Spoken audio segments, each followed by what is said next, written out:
So we should be live on YouTube and Facebook now, um, with my lovely backdrop here. And all right, well, how you guys doing? I'm doing. I'm doing. That was non-committal. That was Yeah, good. there's a lot going on all over the world, and none of it seems to be good. hmm I've like stopped watching the news for the most part because it's only gonna get worse. Yeah, I don't. I'm not even listening to NPR these days unless it's story time, unless it's like The Moth or some kind of comedy show. Yeah, that's where we are at this point. I just don't know. Like this is so weird and crazy. It is. And for Yes. people who That. Yes. Well, so for those of you who are joining us on YouTube or Facebook, welcome to our online house church. If you want to, if you don't mind clicking like or mentioning where you're watching from, that gives us a way to count you. I'm trying really hard not to sneeze. There's so much dust in here from moving. I'm gonna have a sneezing fit at some point today, probably. Well, let's see. Let me get the liturgy um, up. So this Wednesday is Ash Wednesday. We're going into the season of Lent. I know, it's nuts, right? I don't know if you heard Angela. She was like, "What?" Um, yes, we're in that season. So I'll tell you what. How about Rob? Will you be the liturgist, and Tony, will you be the voice of the people? sure, why not? And then I guess. Rob, if you'll do the Exodus reading, and Tony, if you'll do the gospel reading. Does that sound Gotcha. good? Yep. All right. Ready when y'all are. Today marks the death in 1949 of Sarojini Naidu, the first woman president of the Indian National Congress and an advocate for Indian independence from British rule. She was also a suffragist, poet, and friend of Mohandas Gandhi. Today is the feast day of Charles the Good, Count of Flanders, who was assassinated in 1127. He was a devout Christian who had several opportunities to climb the ladder of power, but refused. When a famine affected his people, he planted vegetables on his own property to be distributed to the poor. He also prosecuted robber barons who extorted the peasants, including the Arambald crime family. They conspired to murder him while he was unarmed in church. His legacy is not unmixed. He was a crusader and enforced anti Jewish policies in his realm. Today also marks the death of John Wesley, the founder of Methodism in 1791. Wesley believed that the power of the Holy Spirit, through disciplined small groups, could bring renewed vitality to the church, both for individuals and for society. The Lord be with you. And also with you. Hear these words of invitation. The hospitality of God knows no bounds. The love of God is immeasurable. The generosity of God is beyond our wildest dreams. We gather today as invited ones, As beloved ones, as blessed ones. draw near and let us break the bread of life. Today's responsive reading comes from Psalm 99. The Lord rules, the nations shake. He sits enthroned on the winged heavenly creatures. The earth quakes. The Lord is great in Zion. He is exalted over all the nations. Let them thank your great and awesome name. He is holy. Strong King who loves justice, you are the one who established what is fair. You worked justice and righteousness in Jacob. Magnify the Lord our God. Bow low at his footstool. He is holy. Moses and Aaron were among his priests. Samuel too among those who called on his name. They cried out to the Lord, and he himself answered them. He spoke to them from a pillar of cloud. They kept the laws and the rules God gave to them. Lord our God, you answered them. To them you were a God who forgives, but also the one who avenged their wrong deeds. Magnify the Lord our God, Bow low at his holy mountain. because the Lord our God is holy. And our Hebrew Bible reading comes from Exodus chapter 34. Moses came down from Mount Sinai. As he came down from the mountain with the 2 covenant tablets in his hand, Moses didn't realize that the skin of his face shone brightly because he had been talking with God. When Aaron and all the Israelites saw the skin of Moses' face shining brightly, they were afraid to come near him. But Moses called them closer. So Aaron and all the leaders of the community came back to him, and Moses spoke with them. After that, all the Israelites came near as well, and Moses commanded them everything that the Lord had spoken with him on Mount Sinai. When Moses finished speaking with them, he put a veil over his face. Whenever Moses went into the Lord's presence to speak with him, Moses would take the veil off until he came out again. When Moses came out and told the Israelites what he had been commanded, the Israelites would see that the skin of Moses' face was shining brightly. So Moses would put the veil on his face again until the next time he went in to speak with the Lord. Our gospel reading today comes from Luke chapter 6, verses 17 through 26. About 8 days after Jesus said these things, he took Peter, John, and James and went up on the mountain to pray. As he was praying, the appearance of his face changed and his clothes flashed white like lightning. 2 men, Moses and Elijah, were talking to him. They were clothed with heavenly splendor and spoke about Jesus' departure, which he would achieve in Jerusalem. Peter and those with him were almost overcome by sleep, but they managed to stay awake and saw his glory as well as the 2 men with him. As the two men were about to leave, as the 2 men were about to leave Jesus, Peter said to him, "Master, it's good that we're here. We should construct 3 shrines, one for you, one for Moses, and one for Elijah." But he didn't know what he was saying. Peter still was speaking when a cloud overshadowed them. As they entered the cloud, they were overcome with awe. Then a voice from the cloud said, "This is my son, my chosen one. Listen to him." Even as the voice spoke, Jesus was found alone. They were speechless and at the time told no one what they had seen. May God bless the hearing of his word. Thanks be to God.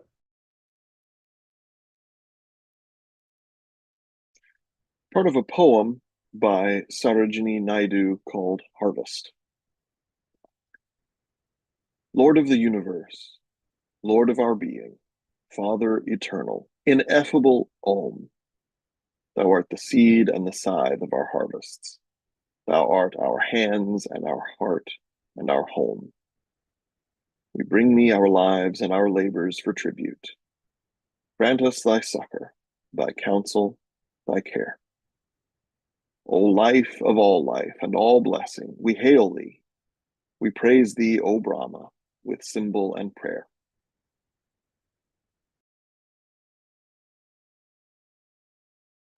You're muted, Dave. Thank you. I was trying to not be clear in my throat and sneezing while you guys were talking. So thank you. Thanks for getting us started. We'll go into a time of prayer. I'll begin the prayer. And those of you who are listening, if you're on Zoom or Facebook or YouTube, feel free to lift up your prayer requests if you would like and just put them in the comments or the chat. Would one of you keep an eye on Facebook? I've got it up. Okay, you've got and then would the other one keep an eye on YouTube? Tony, can you look at YouTube? Let me pull it up. I usually do the Facebook thing. Let me see Oh, here. okay. Sorry, I didn't ask you that before. No. All right, I'm gonna try to get to Here, it. I got it. It's right up here. Oh, look at that. All right. Thank you. So if you all are watching on Facebook or YouTube, if you don't mind clicking like or just typing where you're watching from, that gives us a way to count you today. Let's go to God in prayer.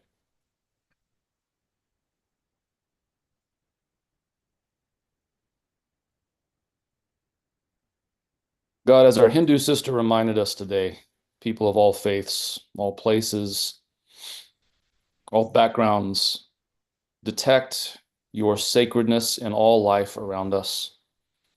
Help us to recognize it, to respond to it with wonder and reverence, so that we might treat other people and your creation with love.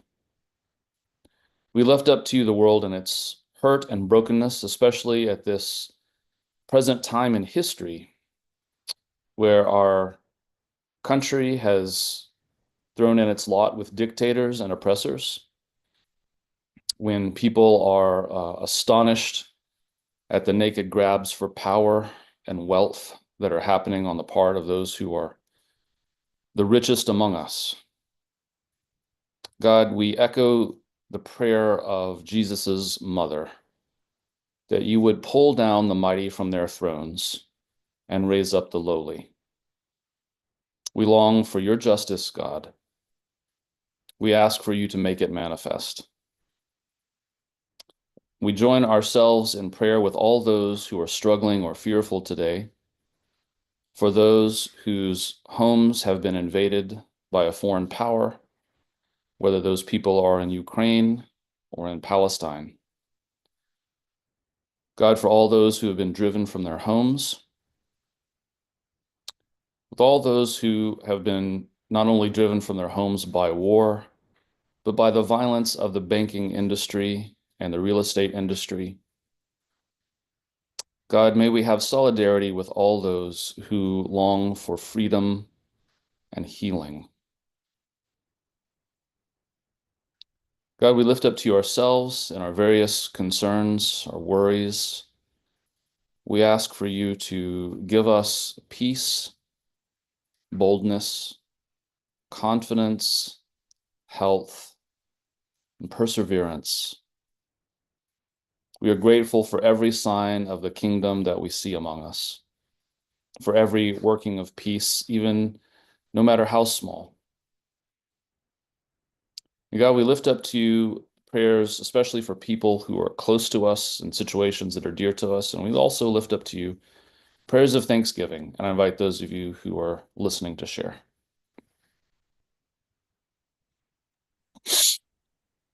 For the care and safety of our elders and disabled. Lord, hear our prayer.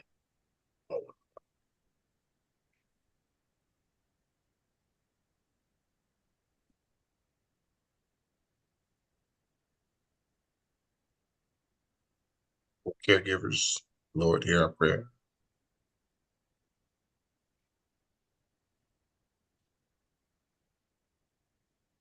For those dealing with the measles outbreak, Lord, hear our prayer.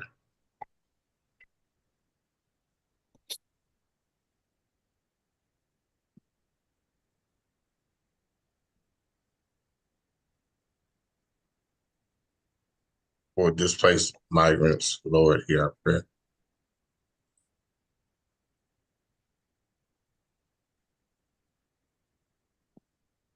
for clear minds and clear sight when disinformation is rampant. Lord, hear our prayer.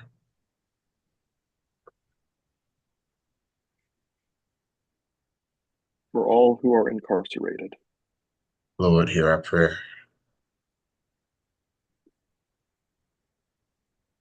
Gratitude for the changing seasons and the warmth of spring. Lord, hear our prayer.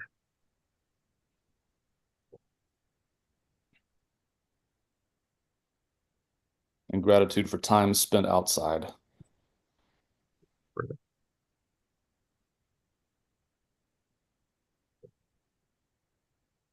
For families suffering loss, Lord, hear Lord, our hear our prayer. prayer.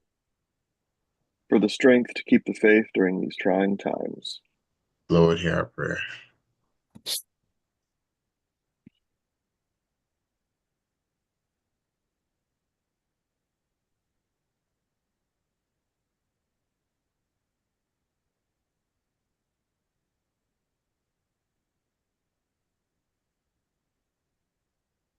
For the time and energy to do the work that needs to be done now, and wisdom to know what needs doing in the future. Lord, hear our prayer. For courage and wisdom. Lord, hear our prayer.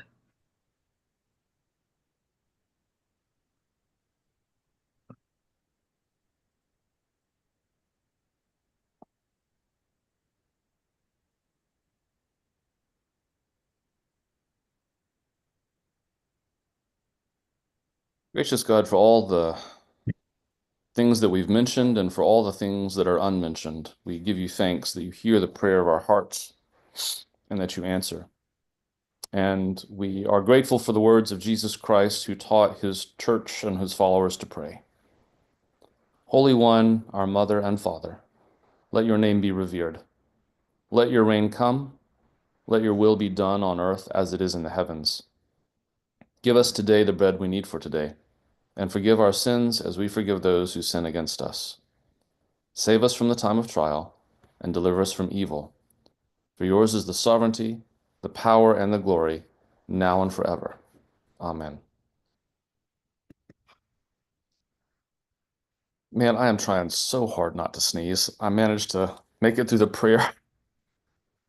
Do you need to turn off your camera for a second, go on mute, and just get it I'm done? just, if I do, it won't come. That's the problem. Just go for it.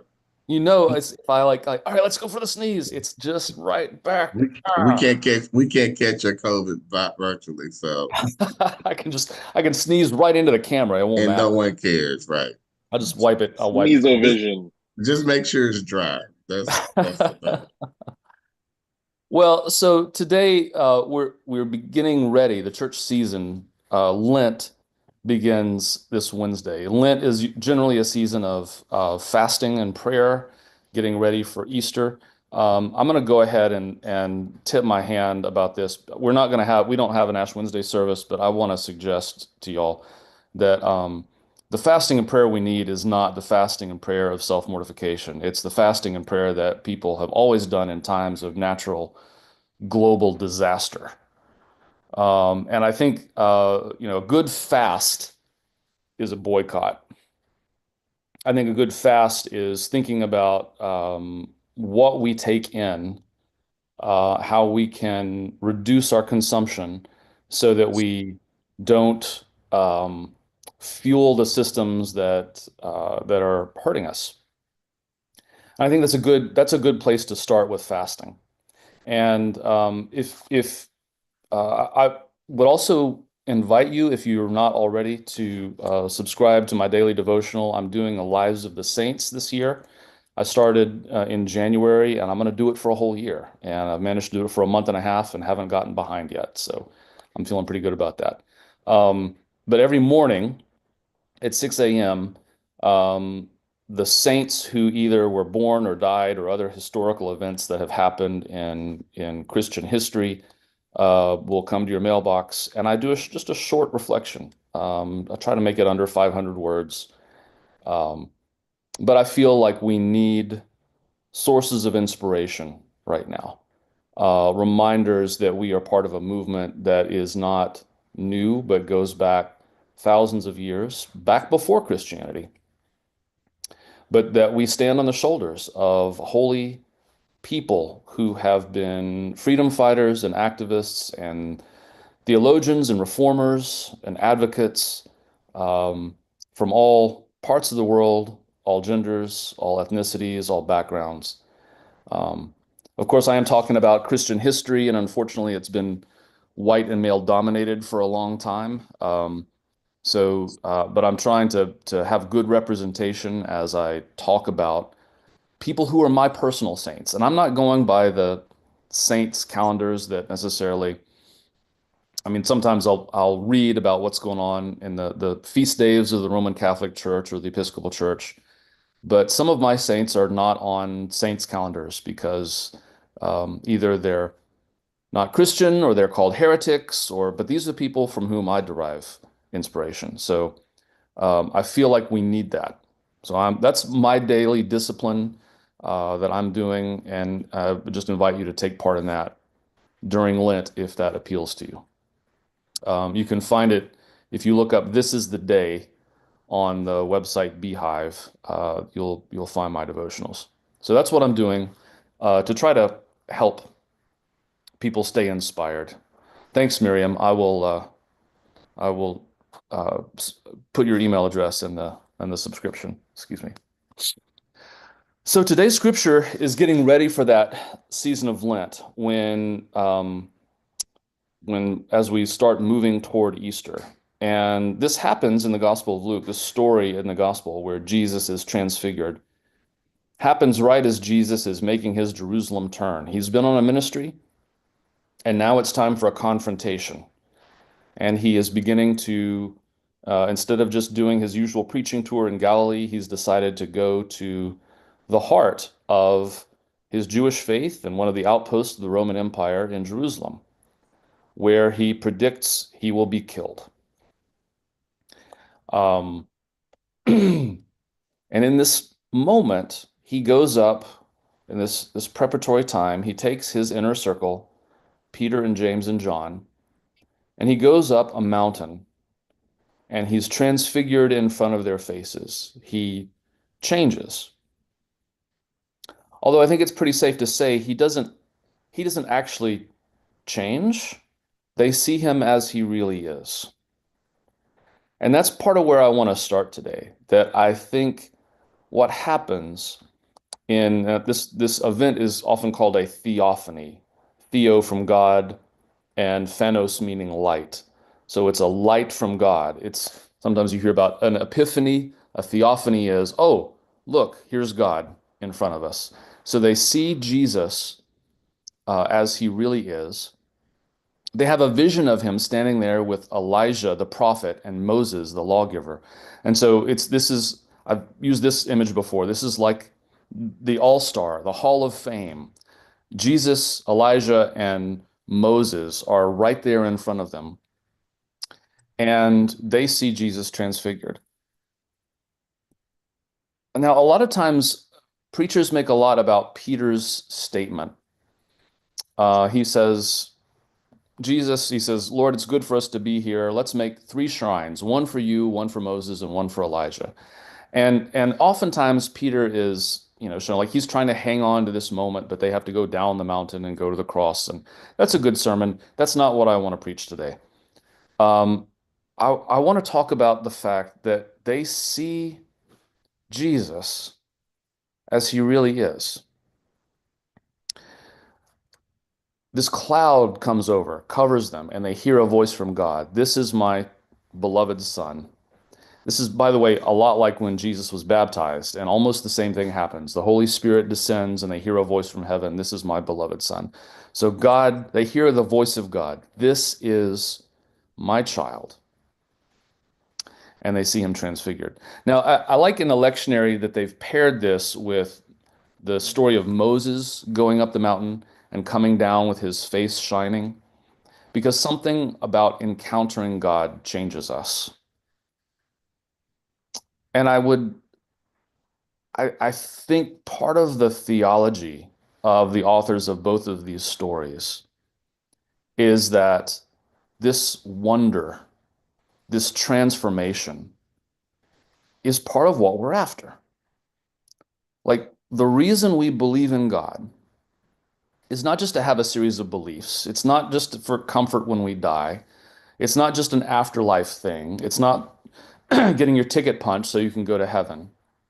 I mean, part of the reason we believe in God is just this: wonder, awe, being amazed at and I don't even know what to call God. I was grateful I saw just a clip from the comedian Pete Holmes, who I don't particularly care for. But one of the things he said that I really liked was that he said that part of what he learned about God, not the God that atheists easily trash and that a lot of conservative Christians push. One of his favorite things that he heard about God was that God is the name, God is the word that's a blanket we put over the mystery to give it a shape. Mm. And he said he learned that from the manager for AC/DC. Why didn't he learn that in church? And I love that. It's so right. It's so true. But I want to, oops, I suddenly lost the page of what I was about to share with you. Hang on 1 second. It disappeared. Um, Part of what I wanted to share with you today is a theologian that I was writing for the Saints for next week. Um, oh, rats. Whose name is Gregory of Nyssa. Now, Gregory of Nyssa was an early theologian, and since I can't find the quote, I'm just going to have to paraphrase it because I thought I had a web page and it just disappeared. Apologies. Um, he said, being in wonder is the opposite of making idols. That people kill each other over idols all the time, but wonder makes us fall to our knees. And I think this is part of what people experience when they encounter Moses or when the disciples encounter Jesus, that wonder isn't just the awe you feel, it transforms you. You are changed by awe. You are changed by the presence of God. And people experience that from you. Like we're walking around veiled most of the time, as like Moses, shining but with a veil over our face. And for Moses, this was an experience he had, coming down from the mountain and people seeing him. But my suspicion is that we're all walking around veiled most of the time. And that if we could see people as they really are, they would be shining and we would be in awe. My hope is that God could do that to me all the time, that I could walk around and see people shining, that I could see the image of God stamped on them. And I have a suspicion that if that happens to us, like if we begin to see that radiance emanating from people, we can no longer treat them as objects. I think if we could see the image of God in other people, we wouldn't be talking about, quote, the poor, or we couldn't be talking about even about enemies. We would see the radiance of God.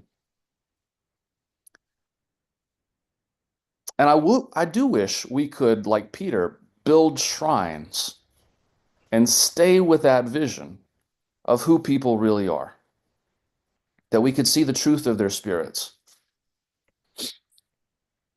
So I don't blame Peter for saying that he wanted to stay. I don't think it was an attempt to hang on to a mountaintop experience. I think that's the natural reaction. In fact, I think part of this story, they're them going up the mountain and Peter recognizing this is a holy space, is that's what we should be doing all the time, going up the mountain to be transfigured, to see the transformation. The other quote I wanted to share from with you from Gregory of Nyssa, and again, I'm going to have to paraphrase. He uses the word transfuse, and he talks about the way that God became Jesus Christ, that divinity wed itself to humanity so that we could all become divine. That would like kind of like he talks about communion almost being like you are what you eat. God becomes material. We take that into us, and then we become God, or we become divine. And when I say we become God, I don't mean in the heretical sense. I mean that we begin to participate in the divine life, and that divinity comes to transfuse us, and that it shines out of us. And this language is all through the Gospels. Sometimes it's talked about as being a fount of living water bubbling up out of us. So instead of being dead, stagnant pools, we are like streams of life. The water comes into us, and then we become a fountain. And I think that's what the disciples are seeing Jesus on that mountain. I wonder if in fact when Jesus looks at his disciples that he sees them with the same radiance. So that's what I have for you today. I'd love to hear your responses or reflections or thoughts about that.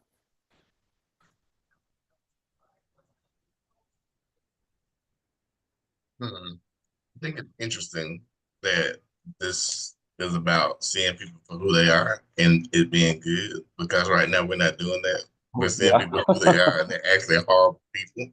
Yeah. Um, but it also like takes into account of the perspective that we view things because why wasn't he this radiant creature before? Like did they really believe or Mm. did they have to have that mountaintop experience in order to bring them over? And we don't know. But like, I think a lot of times people follow people because it's the new thing to do. And it usually aligns a little bit with what your personal biases are. In this case, it was a good thing that he was a good person that they decided to follow because we see what happens when you follow bad people. Um, Bad people who have shown you who they are and you just didn't believe it. Um, and now it's like now they've shown you, you're still okay with it. You know, I think there's a lesson to be learned there about actually, seeing people for yourself and whatever like that, manifests itself through. But like I don't know if I even heard this story before, which is kind of sad. But like like, but they had to have that moment with Moses and Elijah before they really realized who Jesus. That's what I feel like they had to have that before they really realized who. Like we're here with the divine. Yeah. Like none of the other stuff he's done prior to this really mattered until this happened. It's kind of like that magical Jesus that people want us to believe in that we don't. Yeah, well, I think yes, and I think you're right that we the theophany, the seeing him with Elijah and Moses, and sometimes I have used this is just a pet idea of mine. This is not actual theology. I've often kind of like the Star Trek idea that maybe when Moses goes up the mountain, this is all the same event. And when Elijah goes up the mountain, he's seeing Jesus and Moses there. Like what they're seeing is the same thing, and that somehow all of these events are happening at the same time. But that's just my personal sci-fi belief. I'm not proposing that as a doctrine, right? But I think you're right. It's like they see Jesus there with Elijah and Moses, and they're like, "Oh, this is the real deal, right? This is history coming alive in front of my face, also." Yeah. Like that. What Tony, as you were talking about that, what it made me think of was like if you've ever been, to like a really amazing concert, um, and you have that moment of like, look who is on this stage together right now, right? Yes. It's just like, oh my gosh, I Yeah. can't believe this, Yes. All your favorite artists are all up there. This is the moment, and you're like, Yeah, life doesn't get better than this.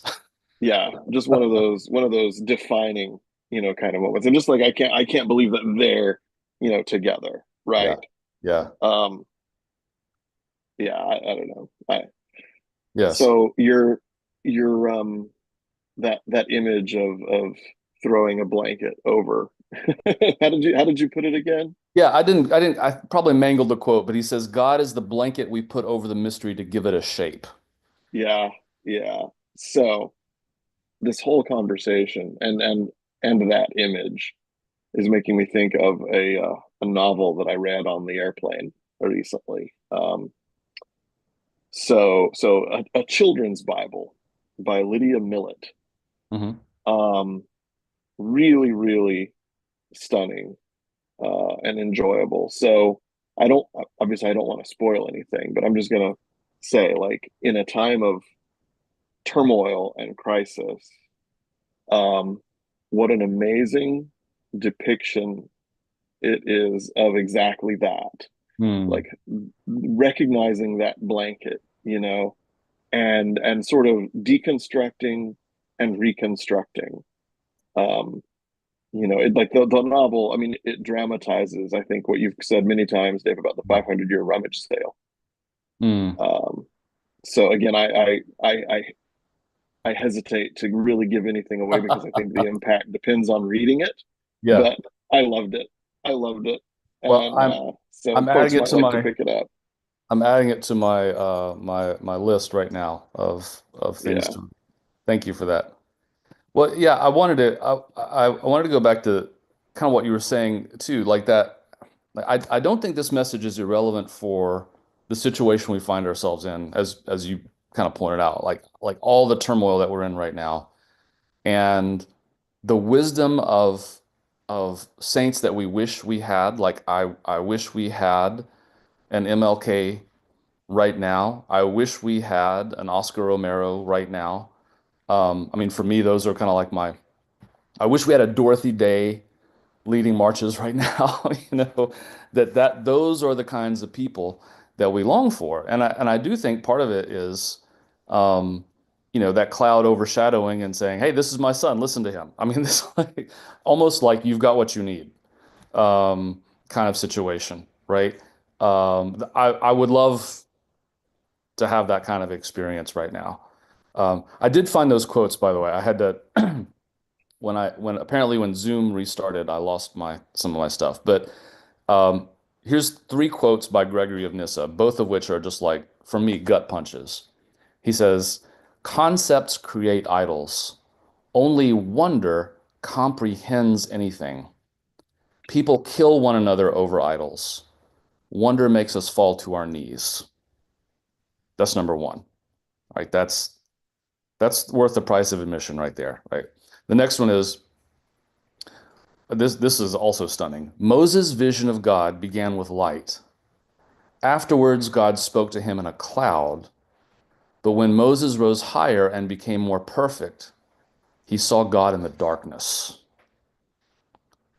So again, that one to me is a stunner. And then this is from one of his big theological pieces. He says, "He was transfused throughout our nature in order that our nature might by this transfusion of the divine become itself divine, rescued as it was from death, and put beyond the reach of the caprice of the antagonist," which, again, all of those are stunners. Anyway, yeah. I want to know Teresa's question because I was kind of curious about that too. She said, this has always confused me. How did they know who they were? Did they have like floating title cards above their head? Like, how did they know who Moses and Elijah were? Hello, Like, hello, there my was name no, is. yeah, yeah, there was no picture of them back then. Like, how did they know that? Hello, my name is. Yes. I don't know. Maybe they got it from conversation. Yeah, that's a good question. You know. I mean, I'm going to go with the Star Trek Five answer, right? So when the Shakari entity is talking about, one voice, many faces, Hmm. and the idea is everybody recognizes, right? I Yeah. imagine that people, that like when you see Moses, you've seen Moses, Yeah. right? When you see Elijah, you Right. just know. Like they don't need a name tag. It's Yeah. just somehow like the connection with your consciousness, Yes. it's just it becomes irrefutable. It's like seeing, I mean, I imagine this is transparent as seeing somebody who you do know what they look like. Yeah. Yeah. It's just the recognition. Yes. Yeah. Phil says, when you have a spiritual moment, you want to hang on to that feeling. It's so special that to lose it, you may fall into despair. But Hmm. you have to take that moment and it becomes your responsibility to bring it down the mountain and to the mundane. It can be easier to build a cathedral as opposed to trying to move the spirit through your life. Yeah, I think that's is a good point, Camille. And again, I think that is, I mean, frequently when this story is preached, that's kind of I mean, the idea is you have to take this with you, right? This is not something you can just plant a stake and say, okay, this is my holy place. It's no, now you have to take this holiness with you. And, thank God you've got that memory. Because it's going to get dark, you know. Um, and I think that's a valuable message. It is hard when, you're in that you're in those spiritual moments to realize that this is just a moment. I do want to extend this to last. Um, I think this I is. Go ahead. it's that actually is making me think about oh gosh, something from an old George MacDonald sermon that I've always really treasured.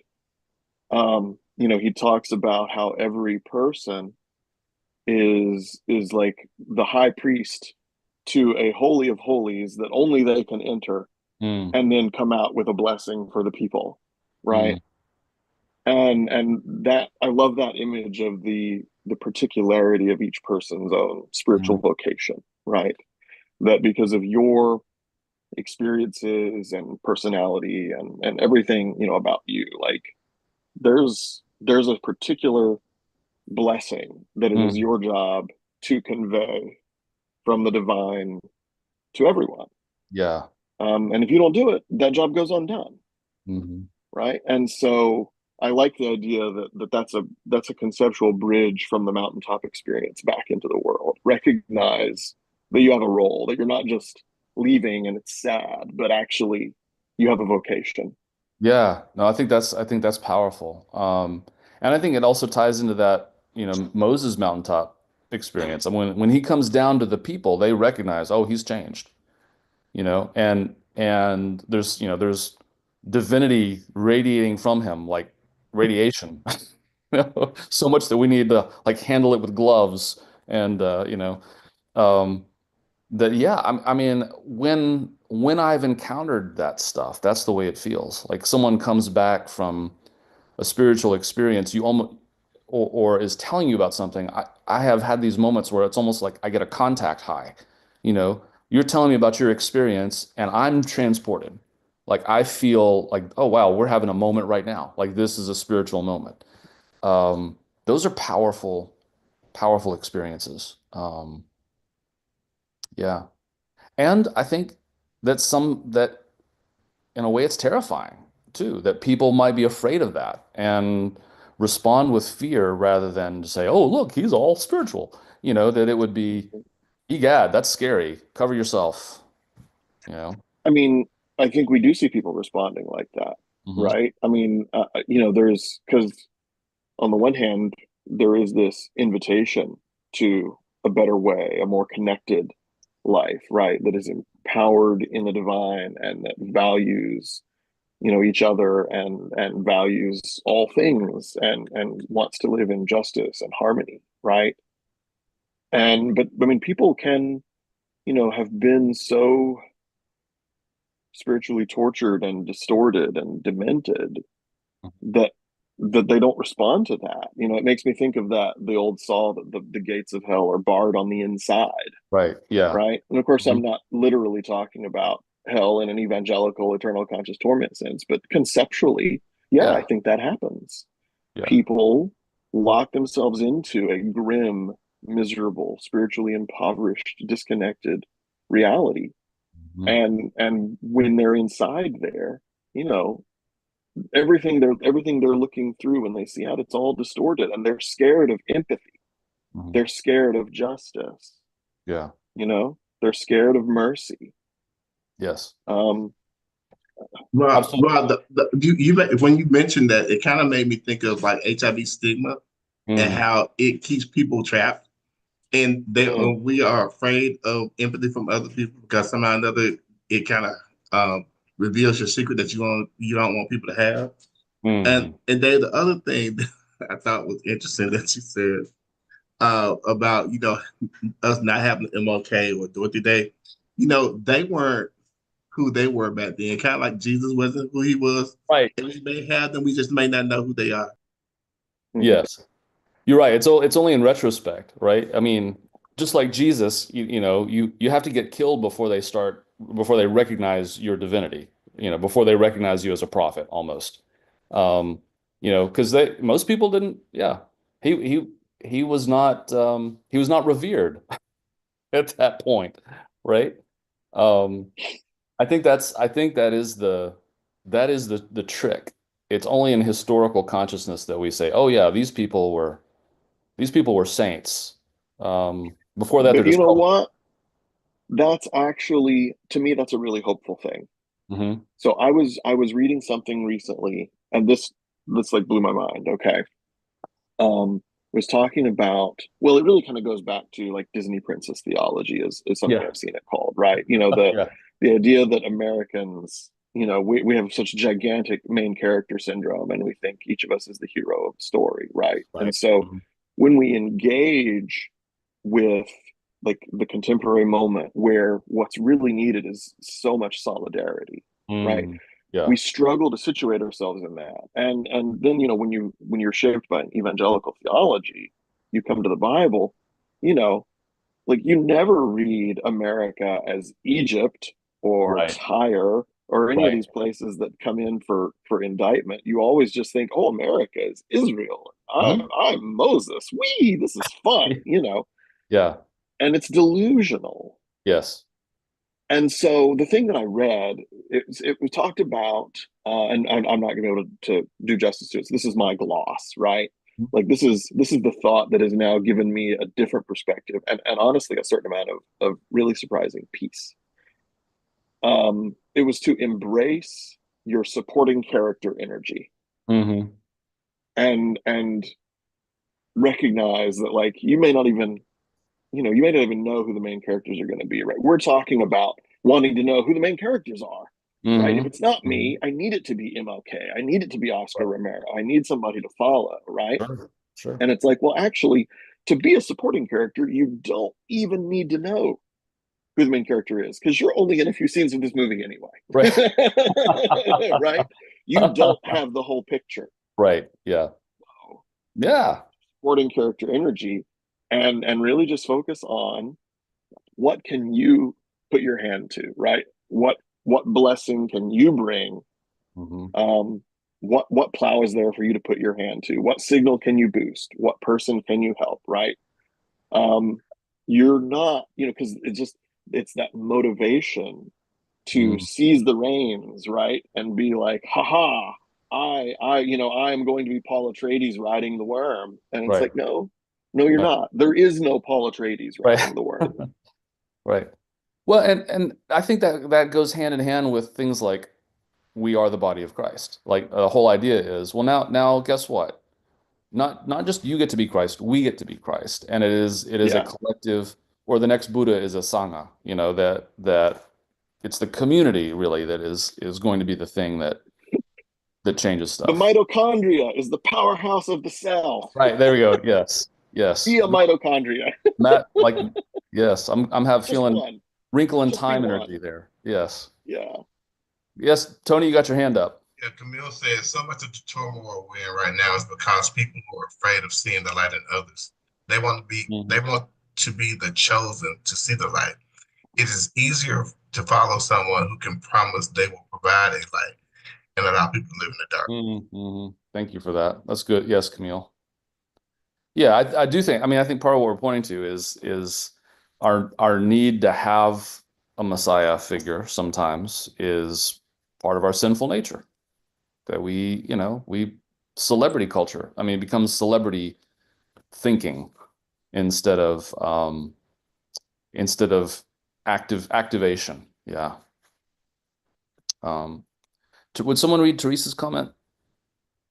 I got it. Teresa says, I think we have a wealth of those charismatic leaders, Hmm. but the difference now is the internet. Monetizing everything for clicks, so media capitulates to power. Take over or set up a digital discourse platform and supporting algorithms to concentrate the message, and unlikable bullies with little personal charisma can overwhelm the messaging and suppress the voice of the prophets with strong messages with propaganda. It is much more complex than that. Of course, Tony is dead on. The voices are probably out there right now and being treated like Cassandra. Yeah, yeah, absolutely. And for anyone who doesn't know, Cassandra is the prophet whose curse is to always tell the truth but never be believed. Um, and Wow. yeah. Yep. No, that's very true. That's very true. Um, yeah, it is interesting. So much of this I've reflected thinking about, like, in the 1500s after Gutenberg really perfected movable type and suddenly information was much more available. It created a lot of social disruption. And of course, people have predicted, 500 years later, we invent the internet, and of course, boom, lots of disruption, and we're still trying to figure out how to handle it. In the early days, it was promised that it would be, utopia. Everyone gets a voice, and what we've learned is not exactly that. That's not how that money is speech, and algorithms can distort those voices. Well, well, the problem with that for me is I'm tired of people saying misinformation. They're lying. They're freaking lying. Right, yes. Yes, just call I it don't lies. like the qualification that we have. You know the ooh, don't make me cuss, Lord. You So, know they're lying to your face. And we're gonna say, yeah, oh, it's misinformation, as if it's like we infantilizing some of the worst like things that we do. And yeah. so like, you know, people don't want people to learn. This guy interviewed me the other day and asked me who was one of my favorite, figures from Black history, and I'm Nat Turner all day.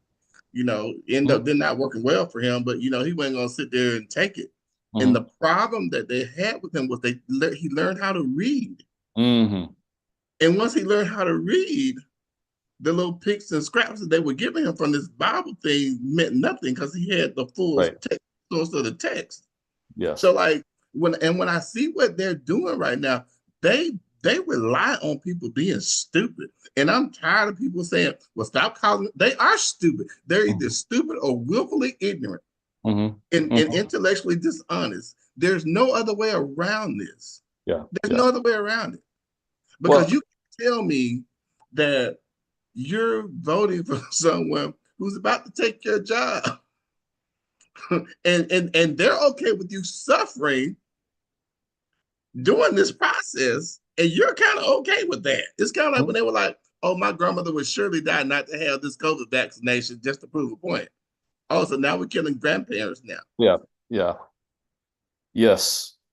So yeah, I just in reference to that, I think it's Harry Frankfurter, the philosopher who wrote the essay or book called, and this is a technical term, on bullshit. And but he defines BS not as a lie. He says a liar is actually values the truth because they're trying to deceive you.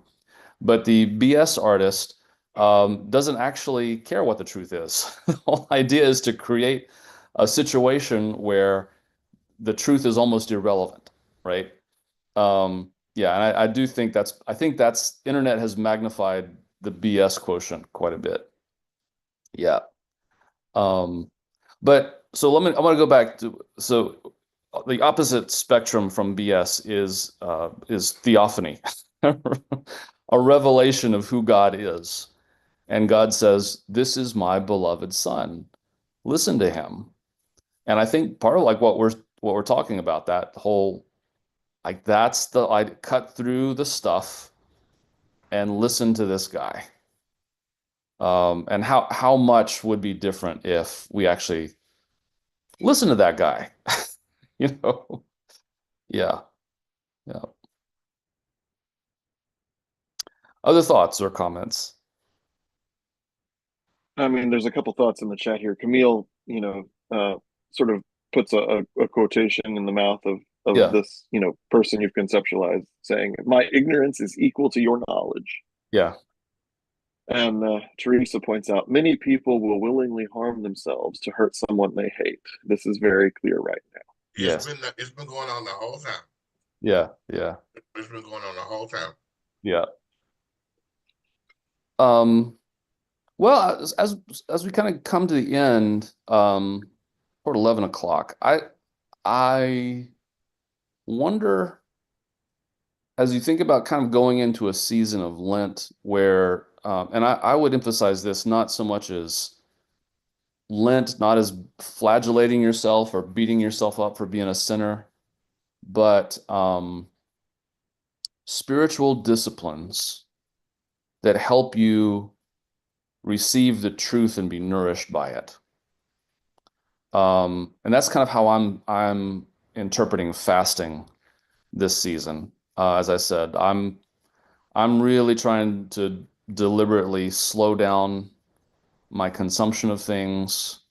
Um, thinking about that as a spiritual discipline. I'm just curious if anyone else has any thoughts about disciplines for Lent, or if you want to take Lent seriously this season, what might be some things that you would like to do differently?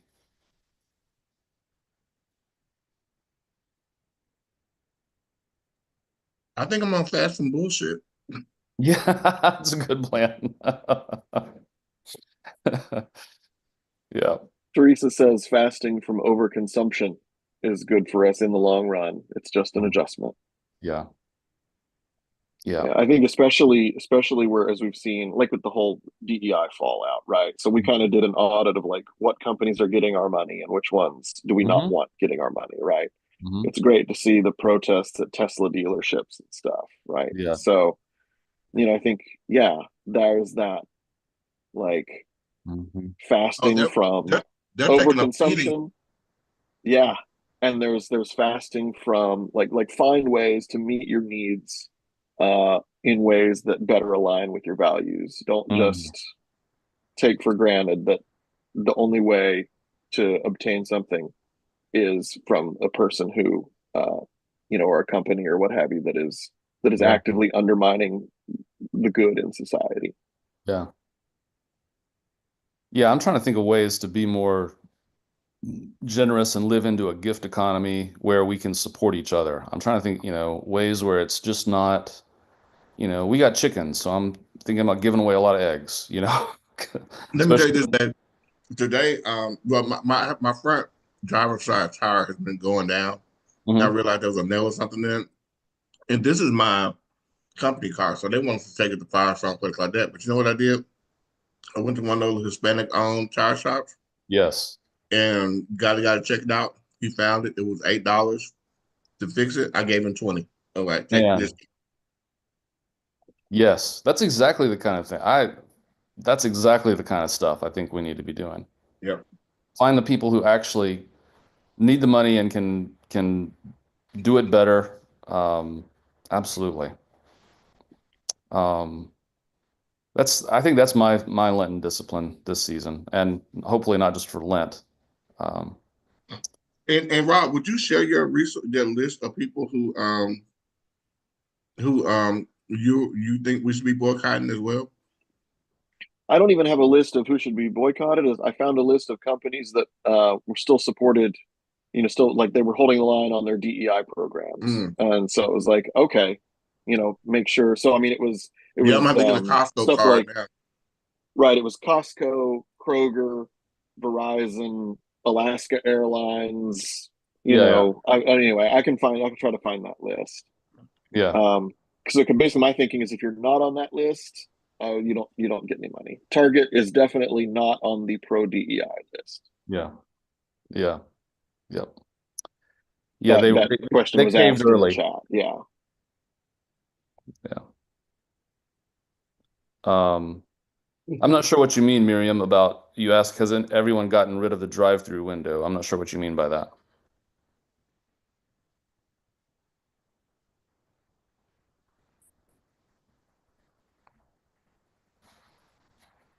Yeah.